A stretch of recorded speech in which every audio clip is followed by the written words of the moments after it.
Hi, this is Dan Henry, and I'm pleased to welcome you to today's webinar, The Wellbeing Factor, Solving the Employee Productivity Equation. As Chief Human Resources Officer, I'm responsible for the delivery of leading-edge people solutions to more than 20,000 Bright Horizons employees. And we're very proud that Bright Horizons has been recognized as the best place to work by Fortune magazine 13 times in the U.S., as well as in the U.K., Ireland, and the Netherlands. For more than 25 years, Bright Horizons has led the way in early childhood education, and today we have a robust family of solutions at work, including childcare, backup care for children, adults, and elders, educational advising, tuition assistance management, and global workforce consulting. We partner with more than 900 leading employers around the world across nearly every industry, including hospitals, universities, financial services, pharmaceuticals, and government agencies, to help them increase productivity and engagement, enhance employee well-being, and improve recruitment and retention. And I'd like to extend a special welcome to our clients who have joined us today. And with me today is Piper Olson, Vice President of Client Services. Hi, Piper. Hi, Dan. Thank you very much. I'd like to take a moment to go through the agenda so you folks know what we're going to cover today. We're going to start with value creation for today's organizations, followed by the well-being factor. Dan's going to talk about inverting the iceberg and what that means for your workforces. I'm going to cover strategies to enhance employee well-being, and we're going to follow with questions and answers. Before we get started, let me share some helpful housekeeping information for you folks. First, we encourage you all to ask us questions, so please share your comments in the Q&A box on your screen. There's also some colorful buttons on the bottom of your screen that will allow you to open several functions, including the ability to share this content via the email or social media. So please take a look at those. If you're listening by phone, be sure to also follow the link on the registration confirmation email that was sent to you so you can see the slides. If you experience any technical difficulties, please click the help button and type your question into the Q&A box, and our host will assist you. With our logistical details covered, we will begin, and I'll pass it back to you, Dan. Thanks, Piper. You know, great workplaces are a tangible asset for the organization, whether it's through engagement or pursuing strategies around inclusion and diversity or thinking about healthcare and wellness. Organizations have worked hard to drive human value through the workplace. And it's easier to do when you have brick-and-mortar locations where people can actually interact with these kinds of programs in a very direct way. Programs that support the culture and really brand for really the universe of potential employees and those who work at the particular in the particular organization. They really brand that organization as the best place to work, as an employer of choice. What I'd submit, though, is in the future it will become even more complex. It'll still be about creating the same kind of value, still about unlocking the power of the human performance and potential, putting people in position to be productive. But as organizations are increasingly more virtual, there needs to be a deeper understanding of what really drives them, because people aren't working in brick-and-mortar locations where they can actually interact in the same way with the programs that organizations create to help them be their best at work. When you think about the service profit chain and the idea that there are organizational inputs that really govern the work environment, that produce these valuable outputs for companies, revenue growth and profitability on the far right side, that somehow the idea is that if you make the right investments in people, they will in turn deliver value back to the end customer in a way that actually supports the organization and allows it to grow in a healthy way. But the service profit chain actually has a weak link that isn't contemplated in the chain. You see, it suggests that all you have to do is treat people fairly and they'll do the same all the time. In reality, people aren't always productive. There are things in their lives that sometimes put them in a position where they're not able to be their best at work. And so understanding the things that drive productivity and actually support productivity is an interesting construct that really creates greater organizational value if it's well managed. What's happened in organizations is we've left it to managers and HR departments to force convergence between organizational goals and between employee goals, oftentimes with less insight than we really need to understand truly how to force convergence between the two. knowing the levers to pull strategically is a challenge.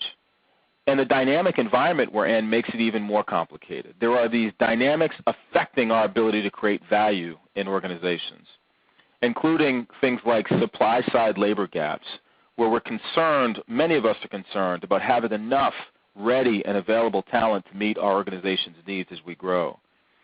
The aging up of the workforce and the realization that there aren't just 4 generations in the workforce anymore, now there are 5, if you believe the generational work that's being done now, that would suggest that there's a generation in the workforce called regens that are really the post-9/11 generation. Technology taking us to new places, affecting how we work, where we work, how we network, and then healthcare costs, and the pursuit there really to get further upstream to begin to identify and manage those things that create downstream costs that are sometimes difficult for us to manage in the healthcare space because they show up as claims, really a lagging indicator of upstream issues.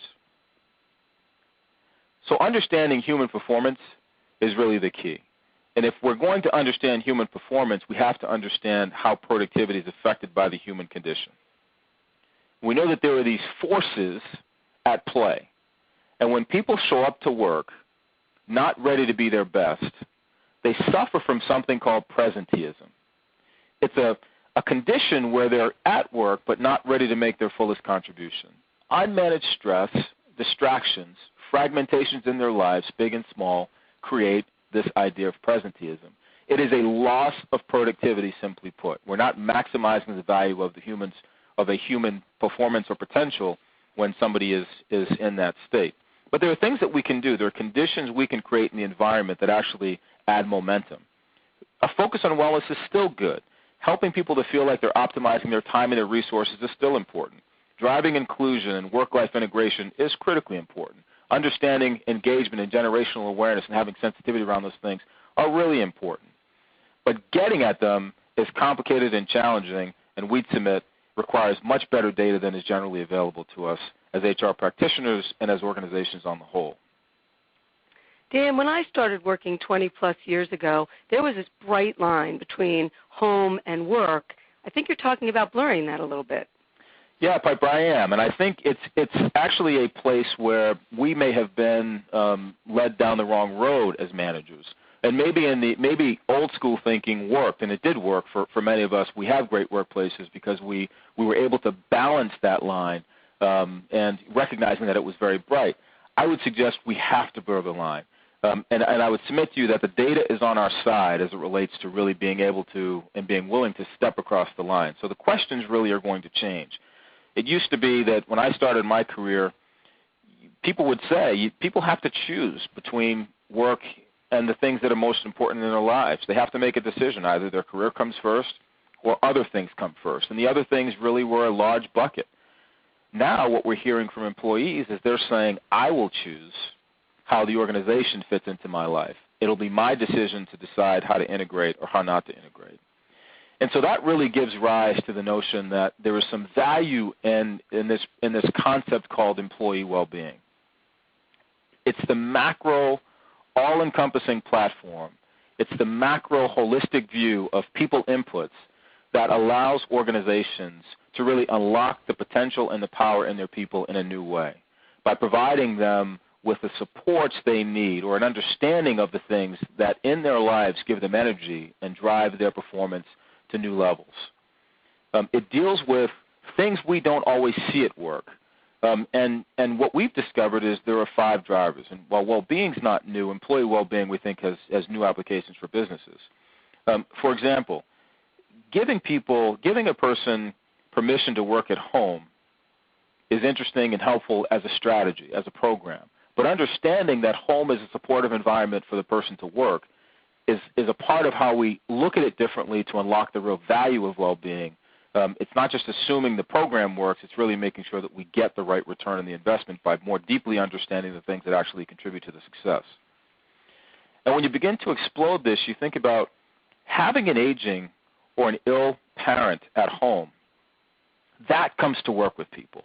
We may not always see it, but it's in their briefcase when they show up. Dealing with financial stresses, losing a home, having car trouble that they can't afford to fix, that comes to work with them. It's in their financial well-being bucket. It's one of the things that drives their well-being higher. And it isn't always manifested in things that come to work with them. Feeling blocked in their career or unclear about how to integrate work with going back to school and not being certain about how to navigate that for their families, that comes to work with them. And it affects their ability to be productive that day because they come less ready to be responsive to the needs of the organization because they just have fragmentation in their own life. And so what employee well-being is it's understanding that just as marketing organizations do market research to understand what is happening with their consumers, what this suggests is that as organizations, as thought leaders in the people space, we should be doing the same internal market research to understand exactly what's driving our people and what's making them feel whole and most ready to make their fullest contributions. And I would argue better information leads to more precise investments. And so that's really the strategy. So Dan, at this point, I'd like to ask our audience to participate by answering a question for us. The poll question is, of the following 5 social roles, which one is most important to you? Worker, employee, parent, spouse or partner, religious or spiritual observer, and friend. So those of you in the audience, please select one and hit the submit button. Also, I want to tell you that our questions are coming in, but please keep them coming so we have plenty for the end of our session. We're going to be looking at the results as they come in. Okay, so boy, lots of people answering. We've got a few that are neck and neck here, so let's see what comes out for us. I think we're going to push them out to you now, and it looks as though you pick parent first and spouse and partner second, which is very interesting because a Peggy Thoit study that was done in 2009 where we surveyed 700 working people and asked them to identify and rank their social roles, in fact, answered very similar to all of you out there. Number 1 was parent. Number 2 was spouse or partner. 3 was friend. 4 was religious or spiritual observer. And 5 was worker or employee. And I apologize, I think our slides are slightly behind us right now, so let's give them a moment to catch up. And while we do that, Dan, I'm interested in your opinion here because here the worker or the employee is the 5th kind of element, if you will, that the person is thinking about or how they identify themselves. But for you as an HR leader, that's an important piece, the employee or the worker. So what do you think of that?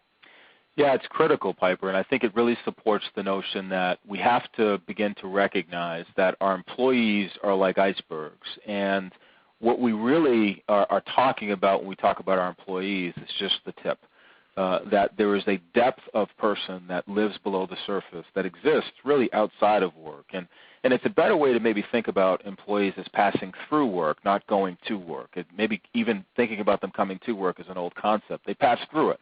And as they pass through it, there are things that they bring with them through work that affect their ability to be productive while they're there.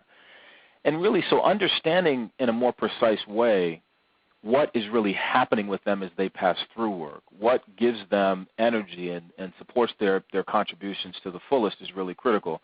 And we do a lot of surveys. We ask a lot of questions. We've been doing surveys for years. We're really proud of the results that we've gotten. But what the index of well-being isn't like an employee opinion survey. It's very different. An employee opinion survey really is about measuring how someone experiences the work environment when they get there.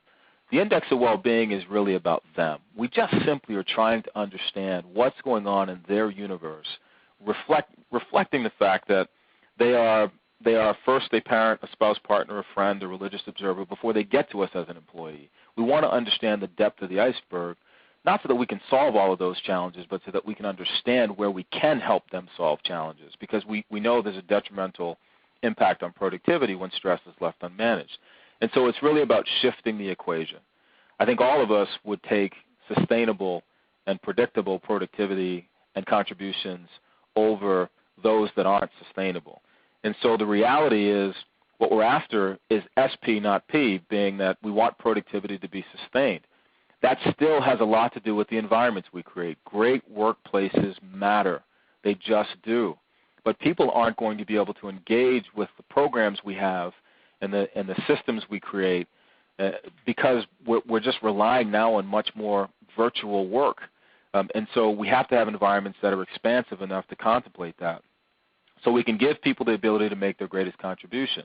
But what I'd argue is the thing that's different, the thing that actually amplifies contribution is this idea of resilience. The more people feel whole, the more they feel like their life is managed, that they have a control on the stresses that they face, the more resilient they'll be, the more ready they'll be to bounce back when disruptions occur in their lives. As I said, the environment matters. There are environmental conditions that are created when we have resiliency in organizations driven higher.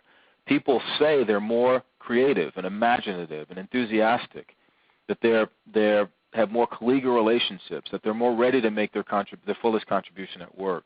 And when they don't have high levels of resilience, there's a hopelessness and an irritability. That's not a person we want to take through a significant change organizationally, or it's not a person that we want to have leading a major organizational strategy, or frankly isn't a person that we want to take on more work. They're not really going to be as available to us to give us their discretionary efforts if they're already feeling distressed and hopeless and irritable. And likely that person will show up as a claim in our health care costs, largely because they've got unmanaged stresses that have become acute disease conditions that we are interacting with downstream rather than upstream.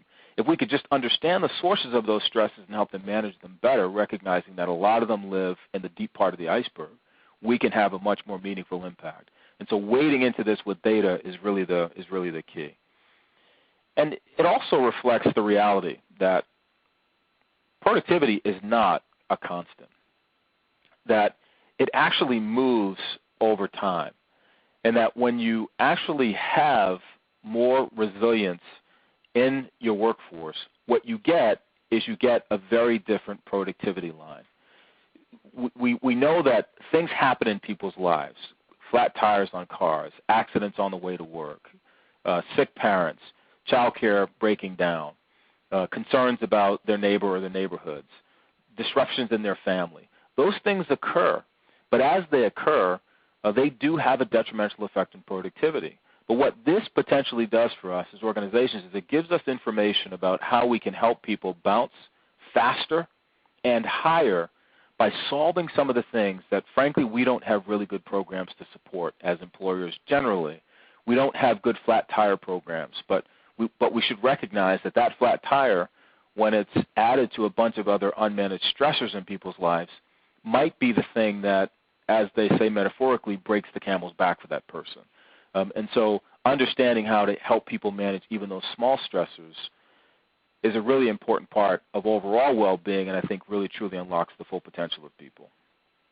So what we're really talking about here is a new way of thinking about this. And again, I can't stress enough that this isn't just about just doing an employee opinion survey or asking the same questions the same way. This is really about inverting the iceberg, flipping it upside down so that we begin to deal with the things that historically have lived with people outside of work. It's their personal stuff. It's not organizational stuff necessarily. But it's doing it in a way that gives us really good information so that we can make very precise investments, or with data choose not to make investments so that we get the impact we're looking for. It takes programs and it actually expands their potential. So something like a health risk assessment that we do here at Bright Horizons that we've said, in my view, has been marginally effective, largely because it relies on people on their own to make choices to get healthier when there are conditions identified in the health risk assessment that they should address. They have lifestyle coaches, but people have to make their own decisions. What well-being does, and what an understanding at this level helps us to do, is tap into the things that are really the intrinsic motivators for people that make them want to make the change for themselves, not just because there's an organizational program that supports it. It's a new way of thinking about it, and we can do that because we know exactly what they're telling us are the things that will actually help them get that done in their lives. So Dan, you know that I'm totally bought into this concept, and in my role in client services, I speak to clients and potential future clients often.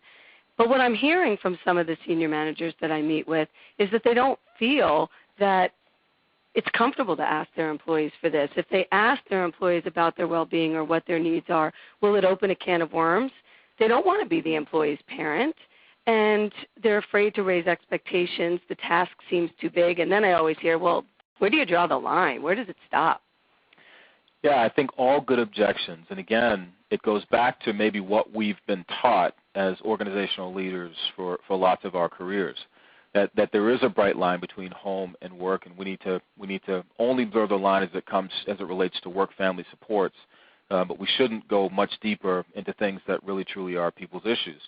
And I would say it's not about becoming their parents. We do, though, as organizational leaders who are interested in creating great places to work, we do guard the experiences of our people. We are about creating environments that allow them to make the greatest contribution.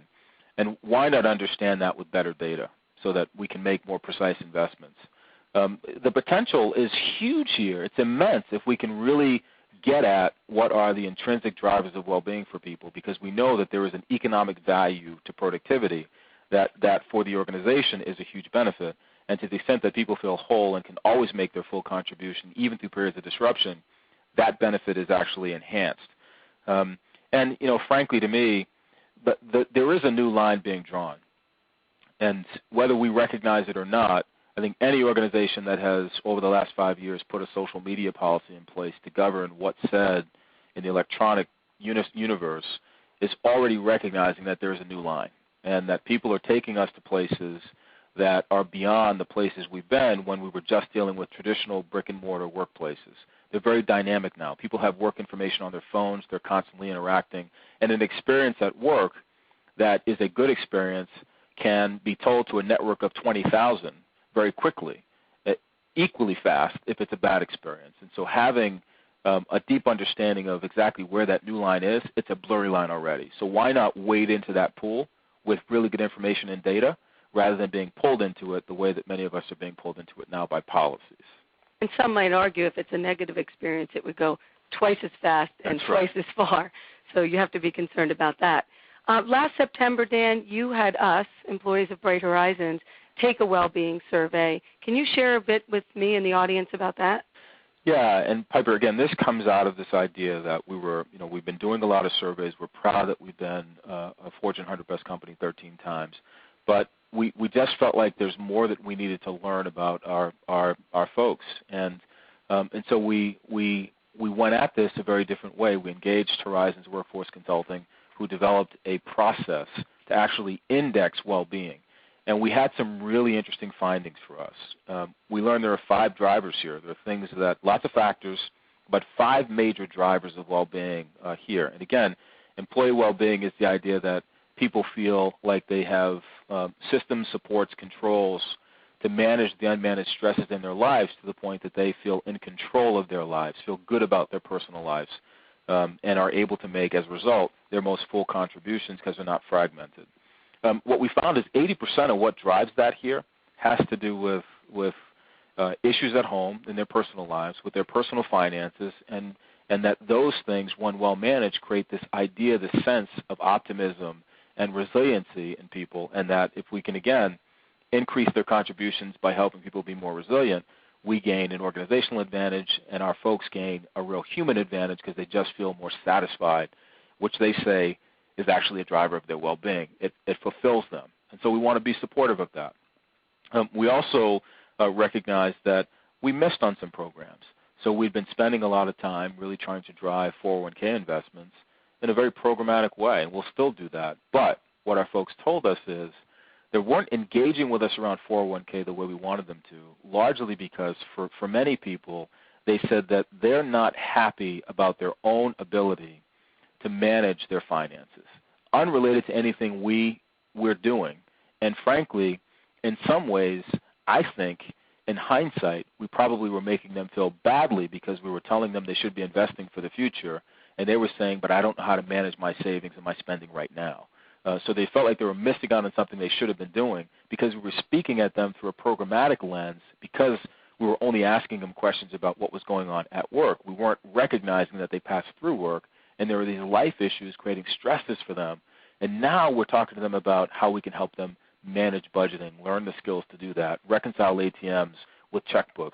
I mean, all the basic financial management things that that we weren't even contemplating until we had them actually tell us what was going on in their lives. And so we can be much more precise in how we support them, and we think we'll see better outcomes in 401k by going at it a different way. It's a budget issue, not an investing issue.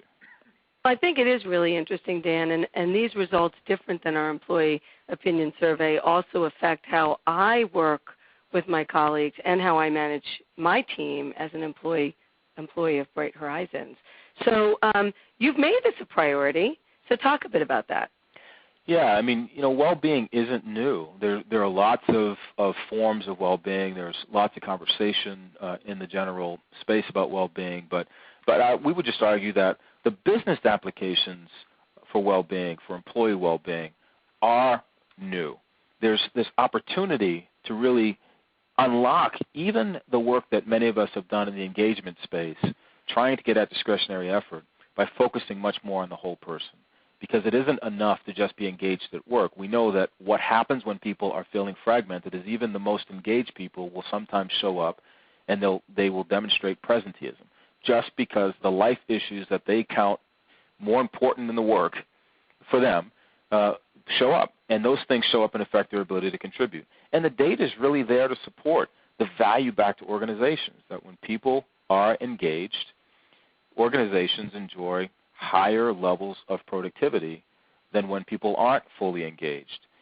And the view is not just about making people happy, although there is a large body of research emerging in Europe, specifically in the UK, around happiness economics and the value of happiness to organizations. That would be, to me, a benefit of the well-being work, not necessarily a goal of it.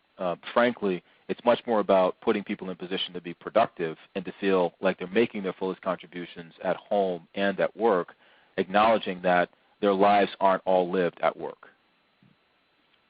So Dan, you're going to talk in a moment about a kind of study or survey that we did out in the industry, and I'd like to ask the people in the audience if they can kind of guess what the results of that were by answering another poll question for us.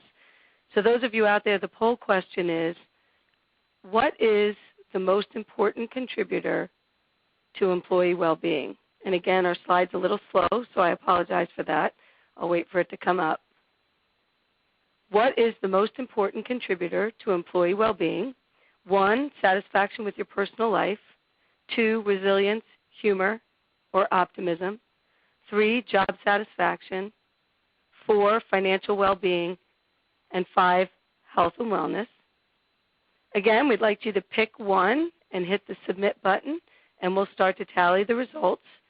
Our questions are streaming in, so continue to bring them in. We do want to have an interactive session at the end, and it's important to us that you leave this webinar with your questions answered, so please submit them to us. I'm watching the results. They're looking interesting. I think, Dan, these folks are out there can guess what the results of the study look like. 45% of you are saying satisfaction with personal life, and 27% say resilience, humor, or optimism. Dan, your thoughts on that? Really, really interesting, and consistent, maybe surprisingly so, with what we're finding to be the general case with people. Right? This is about people, not necessarily about employees. So the Horizons Workforce Consulting team also wanted to test to see if there was real value in having a more organization-specific view of well-being, or if it would be acceptable to take a generic well-being model and deploy that to really understand what drives it. And I think not surprisingly, we discovered that it's really important to have a very specific view for a particular group of people because the data behaves differently based on the people that are being sampled. So The team looked at 2,000 representative employees representing an average organization across North America and found that fully 75% of what drives people is personal life and, frankly, how personal life makes them feel, either ready to make contributions or not ready to make contributions, both in life and at work. The power of really understanding this in a very personal way is that we can also look at what lives in that 54% with really good data so we can make data-driven decisions about how to impact things in people's personal lives that might otherwise have been invisible to us or for which we don't have really good programs. The other thing that struck me is that when you look at this, this really is the inverted iceberg. This really is about all the things that live in the person space really being brought into focus. And here, I think we heard it even with the folks on the phone, that it's consistent with how people here would view this, that it really is about inverting the iceberg. And as organizations, we sometimes work the iceberg the other way. And so the last point is the 8% that's in health and wellness is really interesting given the amount of time and energy and the level of resource and investment we put against health and wellness, that it comes out at the small part, still enough to be a driver, but comes out at the smallest portion of the iceberg, the tip of it, because we just put so much time and energy and resource against it, but it's only 8% of what drives well-being for people in the national study, and I suspect similar to the results on the phone, and consistent, frankly, with what we found internally at Bright Horizons. So understanding what's going on in people's universes is really about understanding who they bring with them to work in their briefcases every day. There are lots of things that come with them: flat tires, sick parents, neighborhood issues, family schedules. These are stresses that sometimes for them are unmanaged. Some things we have programs to support, some things we don't. And I would submit to you that the Well-Being Index and understanding at a very personal level what drives well-being allows organizations to make the shift, and it's a monumental one, from just having programs to being able to install platforms of support that really provide people the dynamic kinds of supports they need to manage the myriad of stresses that sometimes show up in their personal lives. So, Dan, there are many strategies that an employer can use to enhance employee well-being. Can start with flexible work arrangements, as you mentioned, or even casual dress, for that matter, makes coming to work a little easier for people. And the flexible hours allows them to handle the things that interfere with their traditional work hours. Knowing that strong managerial relationships or having a friend at work is important, employers have put trainings in place or often have social gatherings to help support that part of a person's well-being. But dependent care supports are also important, and maybe even more so. When you think about the chart that you put up earlier and the poll question we asked the group as to how do they identify themselves socially and what are the social rankings, and parent and spouse were number 1 and number 2. So supporting those parts of an employee and that part of their life can really have a great impact, and we'll talk about that a little bit more in a bit. Absolutely, Piper. And if you believe that 75%, of again, what people say really drives their well-being lives with them, it's in their personal space, and that has a tremendous impact on how they feel, either ready to contribute because they feel like it's well managed or ready to explode because they feel like it's out of control. Then we have strategies that obviously are supportive for people in that way, and some of the most acute issues people experience are around their dependence, around themselves and their dependence. So to the extent that somebody has a need for high-quality child care so that they can work with no guilt and feel like their child is being educated in a supportive preschool, we have that. To the extent that people have a care need that sometimes breaks down, that on occasion disrupts their regular routine because they've got an aging parent who needs care for the day, or they've got a child who's sick and so they can't make an important meeting that they think will affect their career potential, we can provide support. To the extent that somebody's dealing with an issue with a child that they're trying to get to college, and maybe it's the first child to ever go to school, or it's a huge issue in their family and they don't know how to navigate the process, we can support them through that, including understanding how to fund college, which is a huge burden that many parents struggle with. And it's a latent stress that's always there, manifesting itself in lots of ways. Or maybe somebody just feels blocked in their career and doesn't understand how to navigate the environment in a way that allows them to both learn and earn, work while they're going back to school, recognizing that that's a commitment that the family's making to go back to school if they have dependents that they're supporting. And with that assist, we can support that. And the data, to me, is what's critical. It's an exciting time to be a practitioner in human resources, largely because for the first time in my career, we now have access to a methodology that yields a data set that is the best investment guidance and insight I've seen that really allows us to be much more precise in how we develop responses to what's really driving value for organizations through the human performance that we're all after. So let me expand a little bit on that, Dan, because I don't think anyone would argue that these programs sound like they're great to have, and clearly that they would address some of the well-being concerns that you've mentioned. But in business, they need to have proof, right? They need to have proof. Why would you make an investment if you don't have some data that shows that it pays off to do that? So one example is in 2010, we did a study in partnership with Dr. Jamie Ladge at Northeastern University, where we took samples of employees that had dependent care supports through their employers and those that did not. And the results showed that for those that did have supports through their employer, they did in fact have lower levels of stress, they had better retention rates, and they were absent less frequently from work. So those are powerful in and of themselves, but let's get into some of the numbers and the financial results. You can see that for employees with access to dependent care solutions, there's a measurable reduction in the incidence of high blood pressure, high cholesterol, and diabetes. The average annual cost for those affected with these illnesses is between $3,700 and $5,400 a year for things like medication or doctor's visits or lab results. So by reducing these conditions in the workforce, employers can have direct savings in their health care costs. Further, employees with these ailments miss work 5 to 10 days more than their associates that did not have these illnesses. So that's compelling too.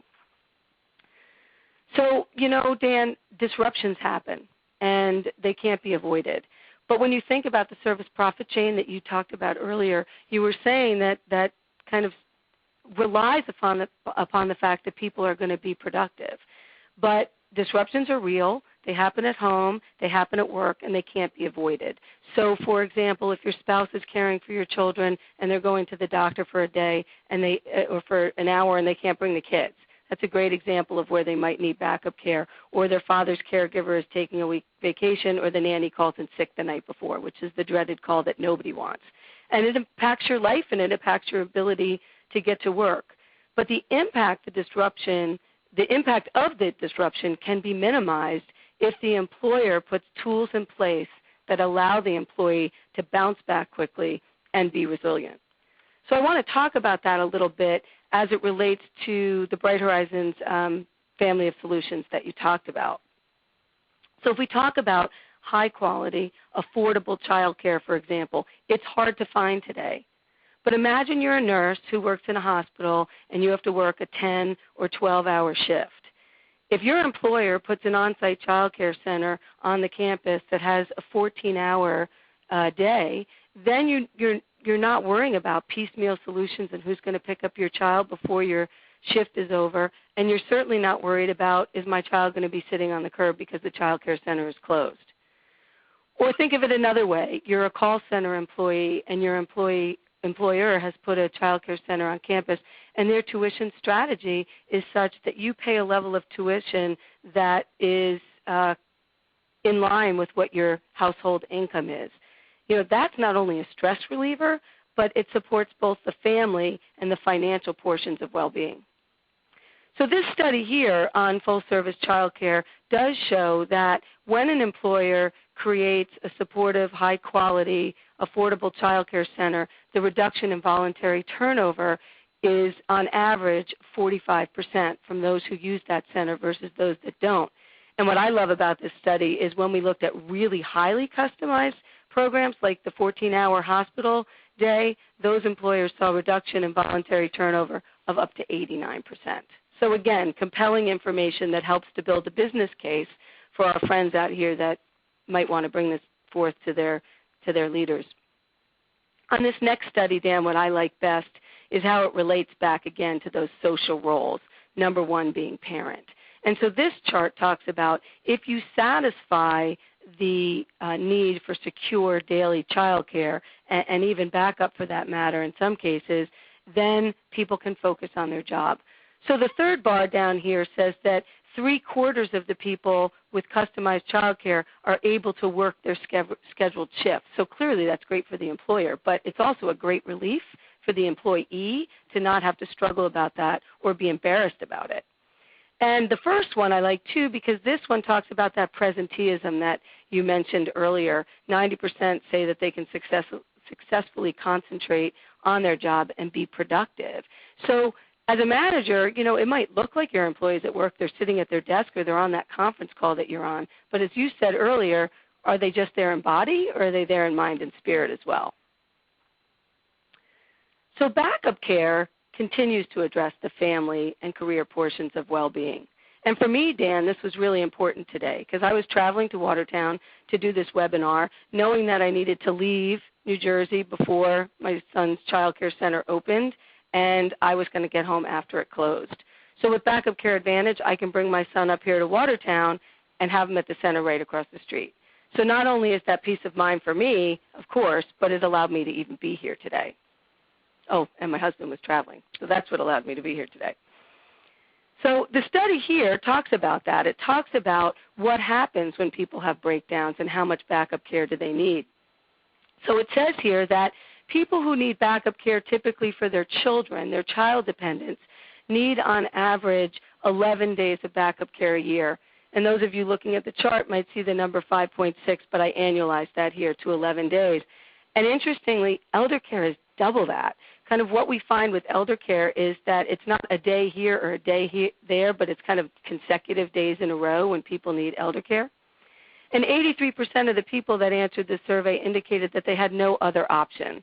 So if the backup care option that their employer put in place for them wasn't there, they would in fact not have even come to work. I also read a Chicago Tribune article this week, Dan, and it said that the number of U.S. workers that are caring for one or both of their elderly parents has tripled in the past 15 years, and it's going to continue to grow exponentially as boomers are aging in the workforce, and it's costing employers up to $17 billion. So again, the data's on our side, the numbers are there, and if employers aren't thinking about this now, they probably should be. So let's talk a little bit about education. It's all about the stress around aspirational goals, as you talked about, for the employees themselves advancing their careers and for their children. And it's compounded by the complexity of navigating the admissions and financial aspects of higher education. In the last 10 years, public tuition is up 94% and private tuition is up 51%. This is a significant stressor for families and our employees. It's also a national problem. The news is projecting lately that total student loan debt exceeds auto loan debt by $130 billion and credit card debt by $160 billion. And to me, those are just staggering numbers. So through College Coach and EdAssist, we can help with the process from start to finish, saving your employees valuable time at work and helping them be more productive. In fact, one of our clients who implemented these solutions said they did so because it addressed their initiative around financial fitness. So the data's there. It's compelling. The question I think on the minds of many, though, is when you invert that iceberg, Dan, where do you start? Yeah, I think it's the right question to ask. And I would say that getting the data about where to start really lives in it's the power of the index of well-being, because the data will guide the decisions, and the data-driven decisions will yield a higher return. And again, different from an employee opinion survey, which really measures the impact of specific programs as people relate to them in the workplace. The index of well-being really unlocks a deeper understanding of what's going on in a person's universe outside of work. Although work is a part of that, it really unlocks the potential to understand how to really be supportive in new ways. I mean, not all of them are programs. Some of them are things that, frankly, we're going to find that we're just tapping into kind of intrinsic motivators in people to help them make smarter life decisions or we're giving them tools and resources to help them navigate their own way through some of the things that are causing them to be blocked with some stress. But unless we help them address that, then the big things become really big, or they become a disproportionate amount of the stress that people feel in their lives. The second thing I would say, Piper, is just solve the things that are imminently solvable. So to the extent that people are having some of the crises in their lives that are causing friction or tension around some of the areas that are solvable now, solve it now.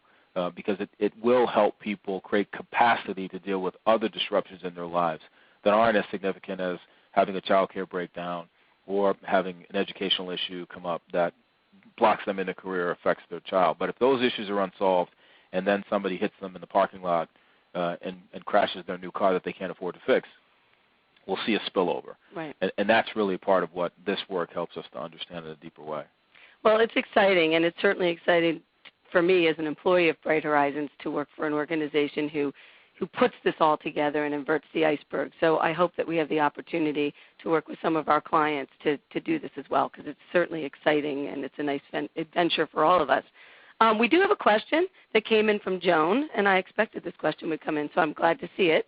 Dan, can you tell us a little bit more about the well-being assessment process that you mentioned in the case study? Yeah, it's a good question. So the Horizons Workforce Consulting team did develop a process. The index is one of the outputs. And it starts really with a deep understanding of what really is going on in an organization from a value standpoint, but also what's happening just in the organization in general. What are the major initiatives? How is the organization changing?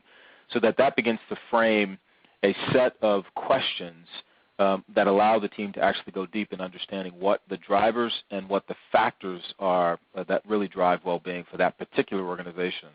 And then it yields a really great data set indexed both because it allows people to say, here's what drives it, but also here's the relative importance to me of each one of these drivers. So as an organization, you get a very broad picture of what really gets at it and how people think they're doing against it and how important it is for them. So it gives you all the levers, and then it's up to the organization to decide or not which levers to pull strategically to help people solve the things in their lives that are causing stresses outside of the workplace. It's a really diagnostic, powerful tool that ends with great data. And the value is you look at it longitudinally, so you can see the direct impact on people's well-being, both through organizational improvements in productivity, but also on the people as you measure their reported well-being over time. Interesting, and I would imagine, like with any survey, how you communicate that back to your employees too, the results is really important. Exactly. We have another question that came in from Jim, and again, Dan, this is for you. What are some other specific steps that you have taken as a result of the Bright Horizons case study? So you mentioned the 401k and the financial one. You mentioned a little bit about the health risk assessments. So can you give us some more examples? Yeah, Jim, one of the lowest hanging areas for us is that we just discovered that there were these smaller areas of people's lives that were causing them stress and they didn't know how to manage it. So we actually created a WellBeing Help Center that is a staff line. It's outsourced, and our folks can call that on a wide range of issues, including some of the financial budgeting issues and concerns that come up, but extending to things that are really far beyond that. So somebody's taking a vacation, they don't know where to board their pet. Huge stress for them. They can actually get that support, get research, get information from the WellBeing Help Center. They're moving to a new city and don't know how to manage that process. Huge issue of stress, a source of stress for people who are in that. Again, they can call the WellBeing Help Center and get support. And what we've discovered is for our frontline leaders, they really value it because they're recognizing that people would come to them with this stress and they didn't know how to handle it. And so we're not asking them now to live in between the organization's goals and our employees' goals. They're not responsible for driving convergence. We're trying to help them with that by getting them to people who can help them, just so we help people manage that stress so it doesn't compound and become a larger issue for them. Well, and those are hidden issues for people. I don't know if you know this, but I have a cat with diabetes. So when I travel for work, knowing that I can call a helpline that somebody can come inject my cat twice a day is a relief to me. That's great. That's exactly what we're after. Right. Exactly what we're after. Right. This is a good question, Dan. It comes from Andrea, and I'm interested in your response to this myself because I haven't heard it answered before. This all makes sense, but if an organization asks employees about their quote-unquote iceberg issues, aren't they risking violating the privacy and confidentiality, especially as it's related to the America for Disabilities Act or FMLA, Title VII? Yeah, I think it's a great question, and I would say the short answer is no.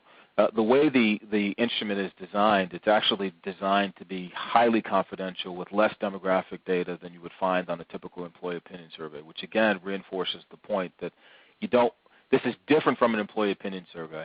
And there may be a temptation to just add a couple of well-being questions to an employee opinion survey, but I think we'll get fundamentally different data if we do that. These are very broad slices organizationally, so we're not after really understanding how a particular supervisor is doing. We just want to know how our population is doing. So the data can be cut really any way, but for us, we really focused on geographies and very broad data slices. So it's far more anonymous, and I think far more honest and candid because of that. So really, no concerns about privacy because of the design. And I can't remember specifically how the questions were asked when I took the survey, but I remember not feeling like it could come back to me. Right. So I think it felt anonymous to me as someone who took the survey. That's good, and it creates the environment for people to be really, really honest about it. Yeah. We have a question in from Christine saying, can you tell us a little bit more about your backup care program, really how it works? So I'll take that one, Dan. So our backup care program is really designed to help your employees when their ordinary care arrangements fall through. And it can be scheduled 30 days in advance, for example, if for Martin Luther King Day your school is closed but your office is open. Or you can schedule it the morning of your quote-unquote emergency. It might be a snow day and you got that dreaded phone call from school, or your nanny called in sick in the middle of the night. But what's different about the Backup Care Advantage program with Bright Horizons is we try to take all the onus or responsibility of scheduling and finding that care off of the employees. So they can either get a good night's sleep the night before the nanny calls, or they can go back to work and work while someone in our call center is arranging their care. So simply what they need to do is make a request online or through an 800 number, and our care consultants get the data, and then they go back to work or they go back to sleep, and our care consultant gets in touch with them and lets them know what their care arrangements are going to be. And we actually had 640,000 backup care days last year, so we're quite experienced at handling these emergencies. We have a question from Terry. I'm going to give it to you, Dan. How does the organization provide realistic expectations when asking questions? Yeah, I think I assume you mean when asking the well-being or indexing well-being. So I would say that, one, the value in this process is that it is a process guided by the Horizons Workforce Consultants who can be thoughtful about all the issues that need to be contemplated in specific organizations around that. So the precise answer really is developed in the moment for the organization. But what we did is we just said to people, we just want to understand how you're doing. And we didn't shape any expectations around that. We simply said, just tell us how you're doing. And we found people did. I mean, they gave us great responses and, in fact, thanked us. As sophisticated as I think we would consider ourselves to be with surveys, they thanked us that we asked just about them. We weren't asking them to talk about the organization. We were simply saying, tell us how you're doing. And many people just said that felt good to them, that we took the time to ask. So we haven't really had to manage broad expectations. What we have done, though, is we've been thoughtful about how we communicate the changes we're making as a result of what they told us, so that there is value in them completing it again, so we get the benefit of looking at this longitudinally. Thank you, Dan. We have a question in from Polly, and it says, can you tell us how to achieve buy-in from upper management? The data you provided specifically around elder care would be very compelling for any organization. And I'll take this question. Polly, there is a lot of data out there that shows that more and more employees are caring for older relatives. There's also a statistic out there that says fewer people have siblings to help them do it. So it's one individual caring for their parents, and many of their parents don't live near them. So the Backup Care Advantage program is interesting in that regard, because I live in New Jersey and my father-in-law lives in Florida. If something happens to him and I just want to go check for a day, I've got to get on a plane, I've got to go down there, I've got to see what's going on, and I have to come back. but I could use a backup care advantage day to have somebody else go into the house, see what's going on, assess the situation, and then let me know if it really warrants me missing work or if a caregiver can go in and help them. I also would add, though, if you're looking for buy-in from upper management, it may be helpful to do a study with Horizons Workforce Consulting to find out what's specific to your workforce, because some workforces need elder care more than others do, depending on the demographics of your workforce. I think we're going to have 2 more questions coming in, or we'll be able to take 2 more questions before we end today. The next one I'll give to you, Dan. Is employee resilience innate, or can it be developed or enhanced? Yeah, it's a great question, and our research has I think, demonstrated for us that it's both. That people come with a certain level of pre-wired optimism and resiliency that's just life learning stuff. But you can impact it in the environment in really precise ways if you understand what actually affects it. And so that's why we're studying it the way we're studying it. We're indexing it so we can actually measure the level of resiliency in people. But what we know is it's not the same for everybody. Some people have more innate resilience than others, but we think we can impact it for everybody beyond what already shows up with people when they come to work every day. Yeah, and even just helping them, point them in the right direction for the resources they need to become resilient. Exactly. I think some people are better at that than others. Yeah, it's just people are just more resilient when they feel like they have the energy because things are just well managed. People who are just out of control and feel out of control, it's the worst time to say to them, hey, can you do one more thing? Right, right. Our final question comes from Karen. This is one that Dan had to teach me about, so it'll be nice to hear him talk about it. Our organization has been focused on wellness as opposed to well-being. Can you explain more about the difference between the two? Yeah, it's a really interesting point. Wellness is a component of well-being. But as you saw from the data, people say it's only 8% of what drives them. There are larger things about their lives, more significant things in their lives to them than wellness. The challenge is we relate in the wellness space in a really, in some ways, in a very narrow programmatic way. So for example, just quickly, health risk assessments have been around for a while. People are using them. It's a way to really get people to identify places in their lives where they can maybe be healthier. We use them as organizations because we want to be proactive in driving claims down. The challenge with health risk assessments is that even with lifestyle coaches, even with incentives, we still leave it to people to make good choices when they're at the lake or when they're on vacation in Hawaii or when they're visiting in-laws or when they're not with us.